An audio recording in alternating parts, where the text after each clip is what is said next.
disrupted. America that I fought for. Weird thing to happen. Hello, one and all. Welcome to this edition of Kitz Corner. I hope you're having a fantastic day so far. So get this.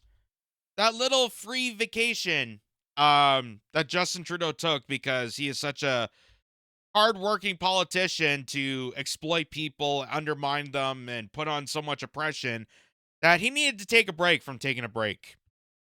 And by doing so, making the ultimate sacrifice by taking his family to some Jamaican resorts. And he claims it was a free vacation, that it was guaranteed that it wouldn't cost a thing. But as records show, and as published in National Post here, Trudeau's free vacation to Jamaica still cost taxpayers $230,000. Government documents revealed the vacation bill came to $230,442 in comparison to a similar journey in 2022 that came to $162,000. My guess is he should try Priceline.com. You don't have enough MPs that are on the Expedia.ca list? Come on. You can do better. I'm sure they need some, government lobby firms. So, the article goes on by saying, another trip, another tab. Government documents reveal that Justin Trudeau's secret little recent vacation in Jamaica cost taxpayers almost $70,000 more than a similar trip he took to the same destination a year earlier. The 10-day stay by the Prime Minister and his family at the ultra-luxurious Prospect Estate near Ocho Rios, Jamaica, which began just after Christmas, was given to Trudeau as a gift.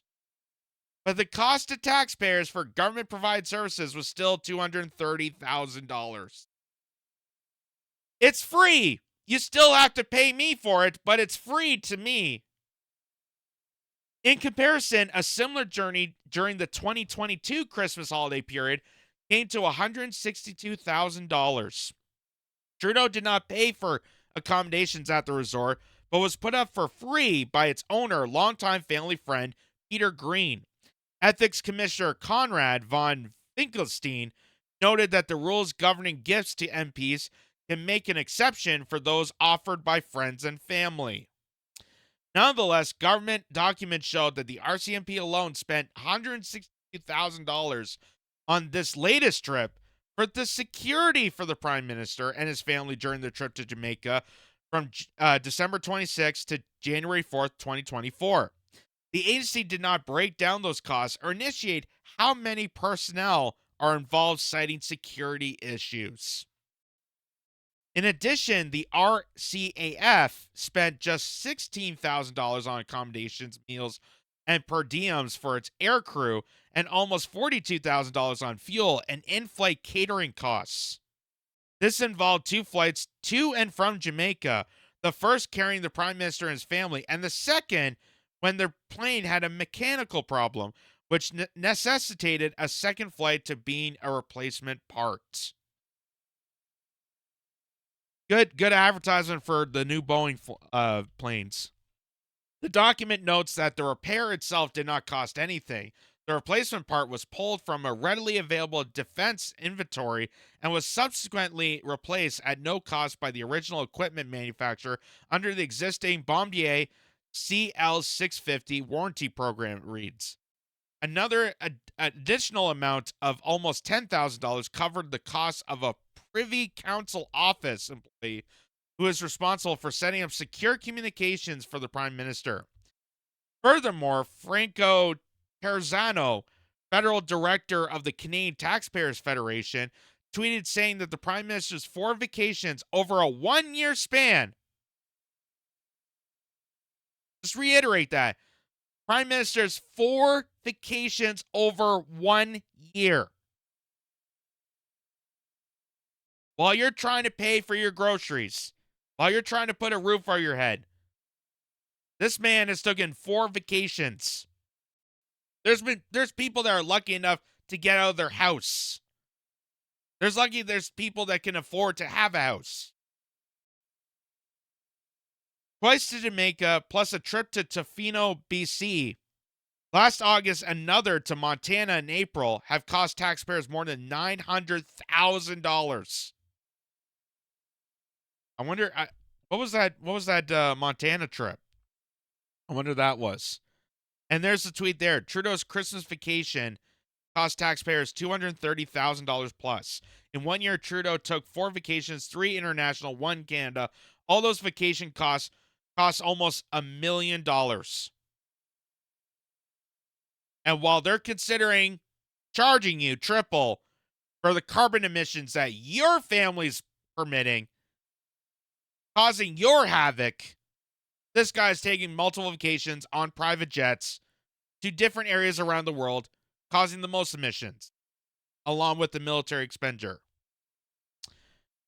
So here is him being asked about this in a press briefing, and he deliberately lies to the reporters, and the reporters just eat it up.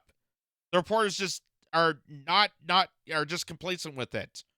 They don't acknowledge that he's lying. They don't try to accuse him of lying. They're just side-eyed by it. But watch what happened. Name Rika Welsh with the Globe and Mail. You just laid out the tough economic times that Canadians are facing. You say you're seized with the issue. Did you consider that backdrop when you decided to take an $80,000 free vacation? As many Canadians did, I stayed with friends over the holidays. Many Canadians don't have access to 90. I stayed with friends during the holiday.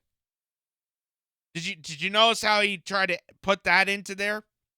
Because as the article states, oh, that's so-and-so, that Jamaican luxury hotel owner, is a friend of mine. So I'm allowed to stay with friends as long as they're friendly and I have a friendly relationship to them. Doesn't matter anywhere in the world. It's still a free vacation. And you notice how he said it, too. Notice how he said it, then he kind of did that grin. Watch how he said that again.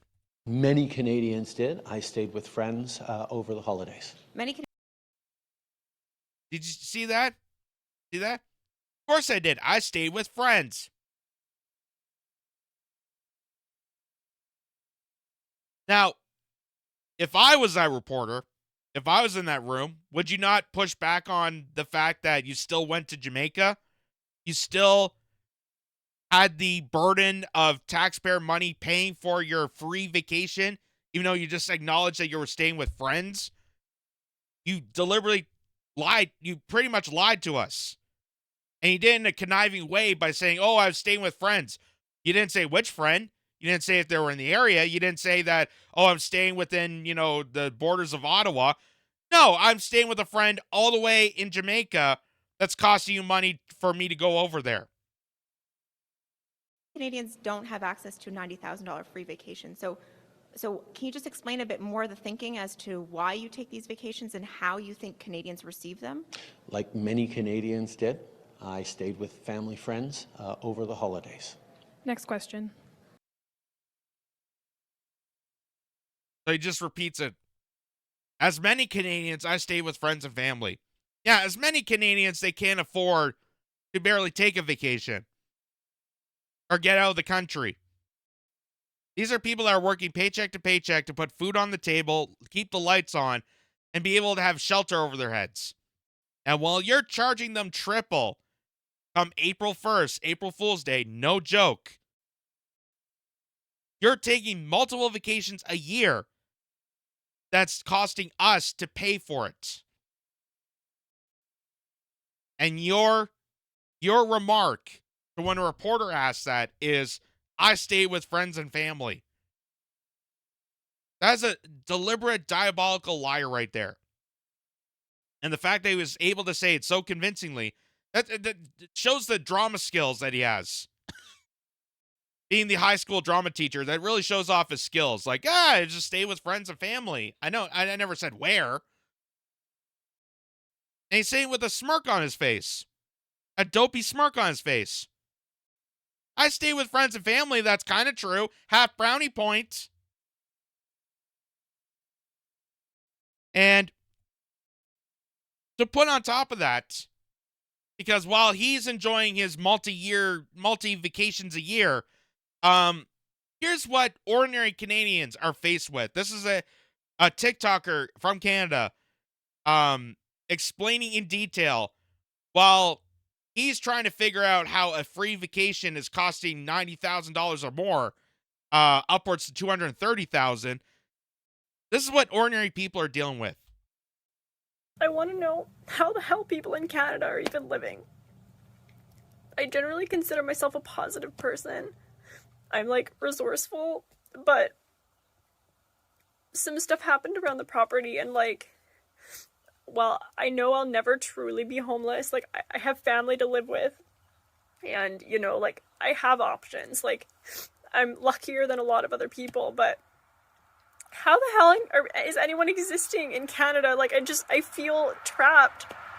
And like I just got a good job. I started in September, but even with that job, it pays less than 40 grand a year.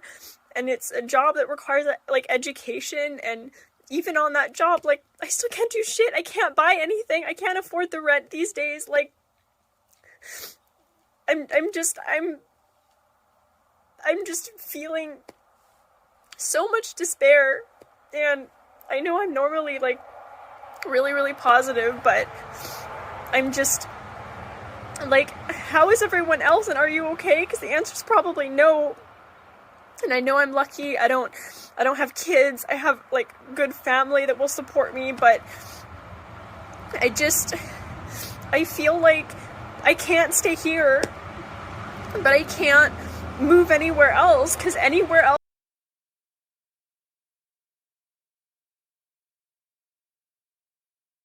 Do you think that Justin Trudeau is taking those vacations because he feels bad for Canadians that are dealing with this? Like, he's trying so hard that he has to take that extra trip to calm himself down? Or is it just a getaway to get away from the fact that he is putting this burden onto people, that this young woman had to cry on TikTok explaining that she feels trapped, like many people in Canada? But it's so nice that he's taking a break from taking a break. It's so nice that it's a free vacation that we are paying for. It's a free vacation for him because of his good buddy down in Jamaica. Meanwhile, there's people that are still having trouble to pay basic dues, even with good jobs. The cost of living is already enormous enough, and inflation is skyrocketing, and still, they still want to triple and quadruple it. And meanwhile, you have a leader, Justin Trudeau, that wants to go on more vacations and deliberately lies to reporters, deliberately lies to you, saying that I was with friends and family, in a conniving, diabolical way. It is just absolutely disgusting. It is ludicrous. It is garbage. And while we're holding account on people's carbon emissions, it's time we hold Justin Trudeau accountable for all the times that he has lied, how he frauded people, how he's scamming people, and how he's also putting the most pollution into the air by having all these lucrative vacations in sunny destinations, while most Canadians are just trying to look for a roof over their head, be able to afford a hot meal to feed to their loved ones and to themselves. They don't end up on the verge of starvation out in the street.